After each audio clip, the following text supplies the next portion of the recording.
देखो फ्रेंड्स, इस तरीके की क्रॉप टॉप देखने में काफ़ी सुंदर लगती है और पहनने में भी काफ़ी कंफर्टेबल होती है। इसे बनाना बिल्कुल ईज़ी है। तो चलिए फ्रेंड, आज हम इस क्रॉप टॉप को बनाते हैं। तो सबसे पहले इसके लिए हमें एक फर्मा रेडी करना होगा। तो यहाँ पर मैंने फर्मा रेडी कर लिया है और मैं उसे ही आपको एक्सप्लेन करूँगी कि मैंने ये फर्मा कैसे रेडी किया है। तो चलिए वीडियो को शुरू करते हैं। यहाँ पर हमने एक पेपर को लिया है, पेपर को 2 फोल्ड पर कर लिया है। सबसे पहले हमने जहाँ से फोल्ड किया है वहाँ पर हाफ इंच पर एक निशान लगा लेंगे। ये हाफ इंच के निशान जैसे हम ब्लाउज़ में हुक आई पट्टी के लिए लगाते हैं, सेम उसी तरीके से यहाँ रखेंगे, क्योंकि बैक में हम थोड़ा 6 इंच की ओपन रखेंगे हुक और आई के लिए। तो इस तरीके से हमने यहाँ पर निशान लगा लिया है। यहाँ पर हमने फुल शोल्डर में प्लस 1 इंच करके शोल्डर का निशान लगा लिया है।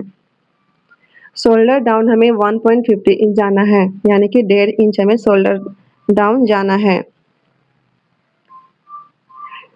नेक के लिए हमें नेक राउंड डिवाइड 5 करना है। यहाँ पर मेरी नेक है 2.4 इंच, तो हमने 2.4 इंच पर निशान लगा लिया है। जहाँ से हमने शोल्डर डाउन किया है वहाँ से हमने चेस्ट लाइन रेडी किया है। चेस्ट लाइन के लिए हमने चेस्ट डिवाइड 6 प्लस 1 इंच किया है। जहाँ से हमने शोल्डर डाउन किया है वहाँ से चेस्ट लाइन के बीच में एक सेंटर में एक निशान लगा लेंगे। सेंटर से हाफ इंच अंदर की ओर जाएंगे। अभी इस वाले जो हमने लाइन रेडी किया है उसे हम स्केल की हेल्प से सीधी कर लेंगे। यहाँ पर हमने जितनी हमारी शोल्डर है उसमें से हाफ इंच प्लस करके नीचे हम निशान लगाएंगे चेस्ट लाइन पर।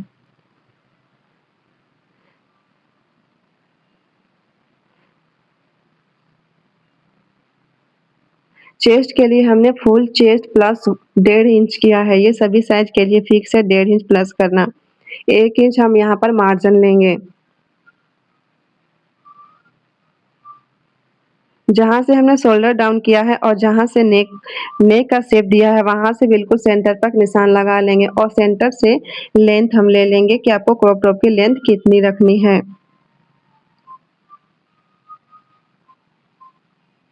यहाँ पर मैंने 24 इंच की क्रॉप टॉप रेडी की है, लेकिन 24 इंच की क्रॉप टॉप मेरे को बहुत बड़ी लंबी हो रही थी, इसलिए यहाँ से मैंने 1.5 इंच कम कर लिया है। तो ध्यान रखिए फ्रेंड्स, ये क्रॉप टॉप है तो इसकी लेंथ हमें ज़्यादा नहीं रखनी है।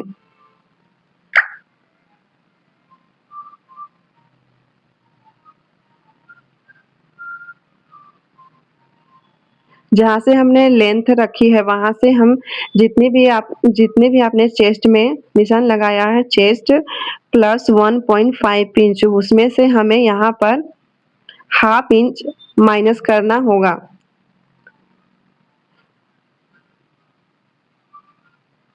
नेक बैक की नेक डीप हम 1 इंच रखेंगे, तो हम इस तरीके से 1 इंच पर निशान लगा लेंगे।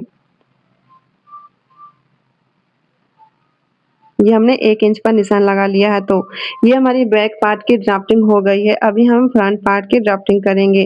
तो यहाँ मैंने फ्रंट पार्ट की भी ड्राफ्टिंग कर ली है, तो चलो हम देखते हैं कि कैसे हमें फ्रंट पार्ट की ड्राफ्टिंग करनी है। सबसे पहले हम शोल्डर डिवाइड 2 करेंगे और निशान लगा लेंगे। यहाँ पर शोल्डर डाउन हम 1.75 इंच पर करेंगे। यहाँ पर हमें चेस्ट लाइन के लिए चेस्ट डिवाइड 6 माइनस 1.25 इंच करके एक निशान लगा लेनी होगी। यहाँ पर जैसे हमने बैक में सेंटर में एक निशान लगाया था और इस तरीके से हम निशान बनाकर आर्म होल की शेप देंगे। जैसे हमने बैक में किया था सेम उसी तरीके से हम फ्रंट में करेंगे। यहाँ पर हम फुल चेस्ट प्लस 4 डिवाइड 2 करेंगे, डिवाइड 4 करेंगे और यहाँ पर भी हमने 1 इंच का मार्जिन लिया है। बैक में हमने 1.5 इंच प्लस किया था और फ्रंट में हम 4 इंच प्लस करेंगे। यहाँ पर हम ये वाली क्रॉप टॉप डार्ट वाली रखेंगे। इसमें हम साइड में डार्ट लगाएंगे।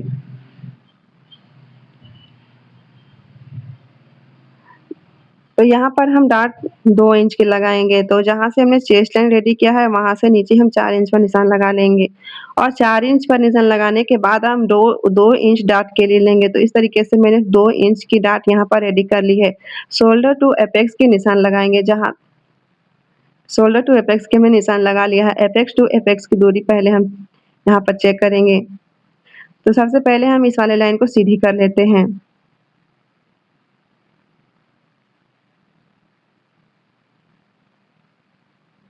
यहाँ पर आप एपेक्स टू एपेक्स की दूरी भी ले सकते हो या फिर नहीं भी ले सकते हो तो चलेगा। यहाँ पर हमने जो डार्ट बनाया है, उसे आप 4 इंच तक ले सकते हैं।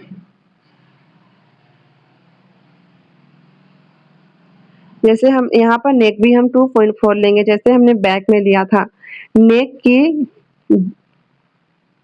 नेक की डिप हम इसमें कितनी लेंगे, तो जितने आपकी नेक राउंड डिवाइड 5 है और जितनी आपकी आएगी उसमें से 0.75 इंच प्लस करना है, नेक डीप के लिए। तो यहाँ मैंने 2.4 में 75 इंच प्लस किया है, तो यहाँ पर मेरी नेक डीप हुई है 3.15 इंच, तो हम 3.15 इंच पे एक निशान लगा लेंगे इस तरीके से।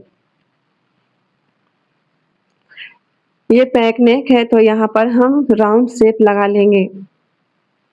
राउंड शेप करने के लिए हम फ्रेंच कर्व की हेल्प लेंगे। तो इस तरीके से हमने राउंड बना लिया है। जहाँ से हमने टॉप की लेंथ रखी है 24 इंच, तो जहाँ पर हमें लेंथ 24 इंच आई है, वहाँ पर हमें बैक में हमने माइनस हाफ इंच किया था, तो प्लस में हम फ्रंट में हम प्लस हाफ इंच करेंगे।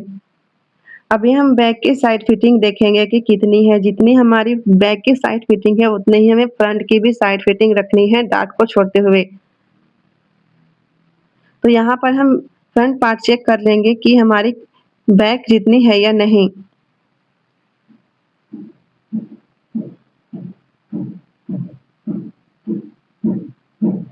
तो ये हमारी इतनी तक आई है, तो अभी हम यहाँ से स्ट्रेट कटिंग नहीं करेंगे, हम फ्रेंच कर्व की हेल्प से यहाँ पर एक राउंड शेप लगा लेंगे। तो राउंड शेप लगाने के लिए हम जहाँ से हमारी फिटिंग है वहाँ से हम सेंटर लेंगे। सेंटर पर निशान लगा लेंगे इस तरीके से और इस तरीके से हम इसे शेप दे देंगे फ्रेंच कर्व की हेल्प से। तो ये हमारी फ्रंट और बैक की ड्राफ्टिंग रेडी हो गई है।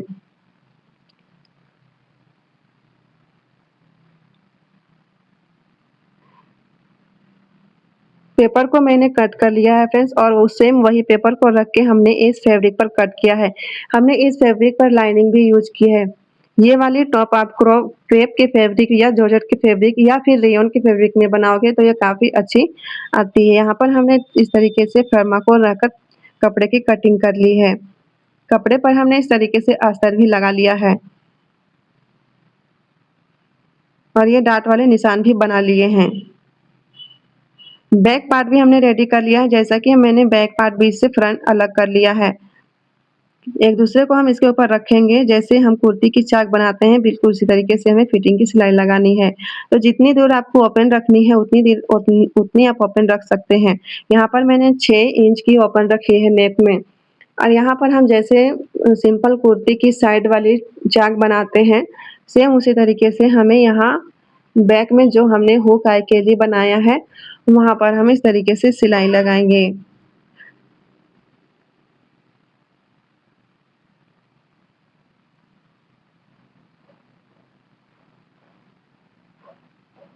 तो ये इस तरीके से हमने सिलाई लगाकर कंप्लीट कर लिया है।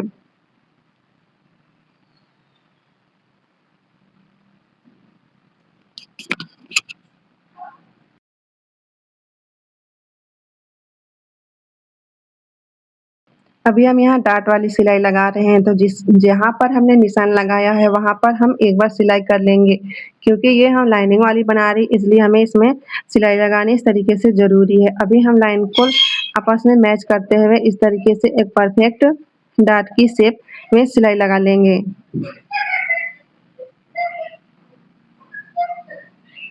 तो ये देखिए इस तरीके से मैंने यहाँ पर सिलाई लगा लिया है। अब सेम इसी तरीके से हम दूसरे वाले डार्ट को भी रेडी कर लेंगे और इसमें हम बहुत ही अच्छे तरीके से प्रेस लगा लेंगे। प्रेस लगाने के बाद हम यहाँ पर शोल्डर जॉइन करेंगे, तो दोनों शोल्डर को हम इस तरीके से जॉइन कर लेंगे।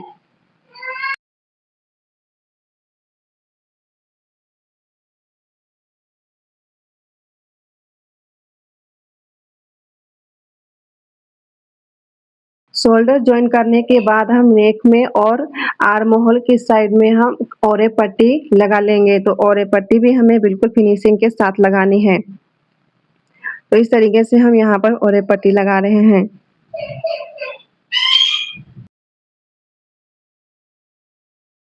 और एक पट्टी हम यहाँ पर लगाएँगे, ये काफ़ी फिनिशिंग से लगाएँगे। और एक पट्टी लगाने के बाद हम इसे अच्छे से प्रेस कर लेंगे। फ्रेंड्स देखिए सिलाई में सबसे ज़्यादा इम्पोर्टेंट होती है प्रेस करना। प्रेस करने के बाद ही हमें वो अच्छी फिनिशिंग मिलती है। तो यहाँ पर हमने और एक पट्टी लगा लिया है। साइड में हम थोड़ी-थोड़ी कट लगा लेंगे ताकि हमारी जो भी नेक या फिर आर्म होल है उसमें उसमें थोड़ी-सी भी कोई क्रीज़ ना आए। तो इस तरीके से हमने सिलाई लगा लिया है और ये हमने और इस पट्टी को फ़ोल्ड कर रहे हैं और इस तरीके से सिलाई लगा रहे हैं, इससे फिनिशिंग काफ़ी अच्छी लगती है। इसे हम स्टिचिंग करने के बाद इसमें हम प्रेस अच्छे से लगा लेंगे। तो ये हमने पट्टी लगाकर कंप्लीट कर लिया है, तो ये हमारी क्रॉप टॉप का फाइनल लुक रेडी हो जाएगा। साइड फिटिंग हम कर लेंगे, इसमें हमें फिटिंग देखने की ज़रूरत नहीं है क्योंकि ये थोड़ी क्रॉप टॉप है तो ये लूज़ ही रहेगी। साथ में ही हमने इसमें टक्स लगाई है साइड में, इससे काफ़ी कंफर्टेबल हो जाती है पहनने के लिए। तो आई होप फ्रेंड्स आप लोगों को ये वीडियो अच्छी लगी होगी। अगर आप लोगों को ये वीडियो अच्छी लगी हो तो प्लीज़ मेरे चैनल को सब्सक्राइब कर लें। तो ये है इसका फाइनल लुक।